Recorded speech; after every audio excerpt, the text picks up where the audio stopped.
Faleminderit Betim. Po, me si IKD kemi marrë pjesë për shembull në takimin e Komitetit Monitorues. Përfaqësuesi i Bashkimit Evropian në atë takim shprehet që Kosova me këtë ritëm nuk do të arrijë zbatojë as 15% të hapave të cilat janë të parapara për këtë dyshin 2025, si që tha edhe zoti Zulfaj, këtë dyshi vitit 2025 rezulton me një vjet grace periudhë, që i bie që tjetë qershori, fundi qershorit i 2026, afati përfundimtar kur do të zbatohen këto. Qeveria e Kosovës ka potencu që i ka bë materialet e gatshme që të raportoj për 18 hapa që i ka zbatu dhe vlera, si që tha dhe zoti Zulfaj, që ne do të humbim në këtë periudhë është rreth 20 milion euro. Mirë po konsideroj që kjo është pak e ngutshme pasi që Komisioni Evropian do ta bëjë këtë vlerësim se sa mjete i ka humbë Kosova dhe nëse e marrim për bazë deklarimin e përfaqësuesit të Bashkimit Evropian në atë takim që Kosova nuk ka arritur as 15% të hapave të zbatojë, atëherë humbjet janë më të mëdha. Po flasim për një set të obligimeve që është dashur të zbatojë institucionet e Republikës së Kosovës, që vlera aty në shkon për afërsisht rreth 100 milion euro, 96 dhe 100 milion euro. Dhe nëse qeveria nuk ka qenë e gatshme apo nuk ka pasur kapacitet që t'i zbatoj këto, kjo përgjegjësi bie mbi qeverinë.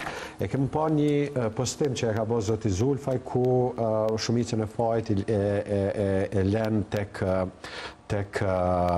konstituimi i kuvendit, mos funksionimi i kuvendit dhe pamundësia që të miratohen ligje. Mirë po, nuk janë veprimet që hapat që duhet të zbatuar, nuk janë vetëm hapa ligjor, do thot.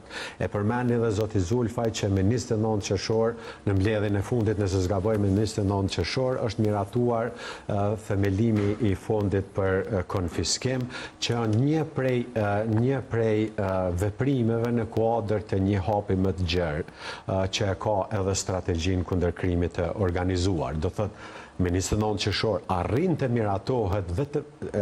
miratohet një nga komponentet e atij hapi, ndërsa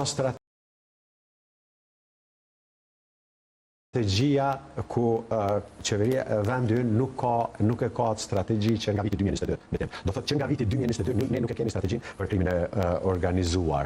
Dhe një komponent e hapit arrin të miratohet një ditë apo 2 ditë para afatit përfundimtar. Do thotë aspekti që nuk kemi arritur t'i bëjmë për shkak se s'kemi pas kuvend nuk qëndron në plotni, sepse ka dhe shumë punë tjera që ka dhe më koordinu, më menaxhu ma mirë dhe më u përmbushë. Që është dashur të menaxhohen ma mirë, të përmbushen me afatet e duhura kohore dhe qeveria t'i zbatoj për aq sa është e mundur të gjithë ata hapa që nuk kërkohet miratimin nga ana e kuvendit të Kosovës.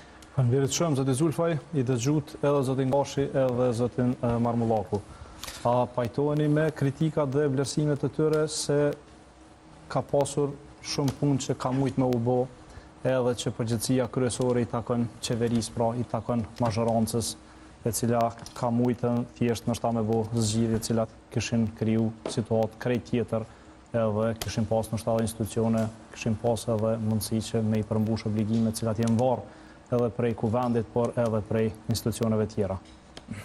Tani është rëndësishme të kuptojmë që, si që thash edhe pse, prandaj kam thënë mbi 40 milion, sepse hapi duhet përmbushur dhe varet prej BE-s nëse marrin parasysh hap gjysmë përmbushur.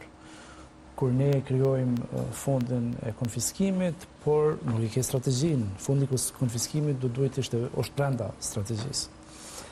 Dhe sigurisht që qëllimi duhet të jetë strategjia. Ndërkohë që ligjet të zanë për energjinë kanë edhe akte tjera në ligjore pastaj. Dhe nuk mund të bësh akte në ligjore si ministri pa i bërë ligjet. Tani mund të takohemi prapë në këtë format dhe të themi si u vënu në aktet ligjore, por nuk është ligje. Dhe në vlerësimin tim, ashtu si që kam thënë, sepse për mu, unë kam thënë fajet ka kuvende. Mund të hymë kuvend edhe të shpërndajmë fajen pastaj. Në vlerësimin tim, nëse do të kishim kuvend në muajin qershor, nuk ka rëndësi a u kry me në relacion me fondet, a është 29 apo 30 qershor, të dy datat janë pranueshme.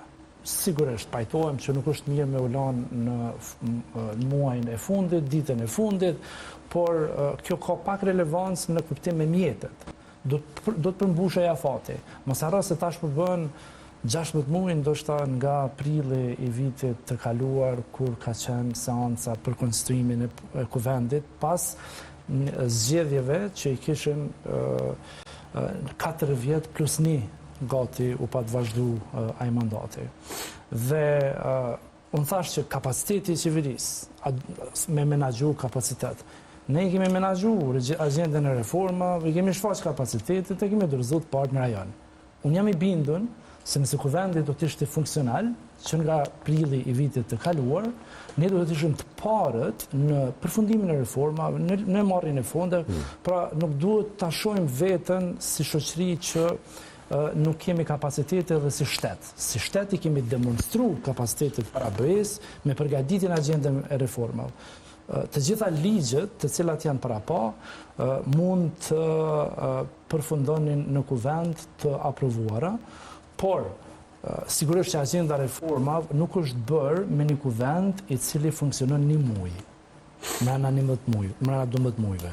Edhe tash gjitha institucionet tjera të punojnë në një afat ku kuvendet ja dërgojnë veç për një muaj.